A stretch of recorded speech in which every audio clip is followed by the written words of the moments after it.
Hi అండి. అందరూ బాగున్నారా? నేను బాగున్నాను. మీరు బాగుండాలని కోరుకుంటున్నాను. మరి దసరా నవరాత్రులైతే మరి మీ సైడ్ ఎలా చేసుకుంటున్నారో మరి మీరెలా చేసుకున్నారో కింద కామెంట్ చేయండి. మేమైతే ఈరోజు దుర్గమ్మ తల్లి గుడికైతే వెళ్ళామండి. ఇంకా దసరాలో ఈరోజైతే శుక్రవారం కదా, ఫ్రైడే. మేము వెళ్ళేటప్పటికి అక్కడైతే కుంకుమ పూజలు చేపిస్తున్నారు. నాకైతే వెళ్ళడానికి అవ్వలేదండి బాబుతోను. తర్వాత నేను మా అత్తయ్య గారు భవాని బాబుని తీసుకొని అయితే వెళ్ళామండి. తర్వాత అక్కడికి వెళ్ళాక అమ్మవారిని దర్శనం చేసుకున్నాం. అమ్మవారు చూడండి ఎంత బాగున్నారో. అమ్మవారు దీవెనలు మీకు కూడా ఉండాలని కోరుకుంటున్నాను. తర్వాత అయితే హారతి కూడా తీసేసుకున్నాము. వచ్చేటప్పుడు అయితే ప్రసాదం ఇచ్చారండి. మా భవాని అయితే బాబుకి ప్రసాదం తినిపిస్తున్నారు. నేను కూడా తిన్నాను. తర్వాత మళ్ళీ మేము అమ్మవారిని నిలబెట్టామండి.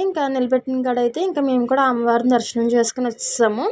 అక్కడ ఇంకో మంచి సంఘటన ఏంటంటే, అదే దున్నపోతు రూపంలో వెంకన్న బాబు వస్తాడంటారు కదండి.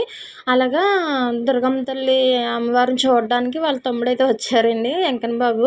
మాకు చాలా సంతోషంగా అనిపించింది. అక్కడ ఉన్న భవానీ అయితే బొట్టు నామం గట్ట అన్నీ పెట్టి వెళ్ళిందండి. తర్వాత అయితే అరటిపండు పెడితే తీసుకోలేదండి.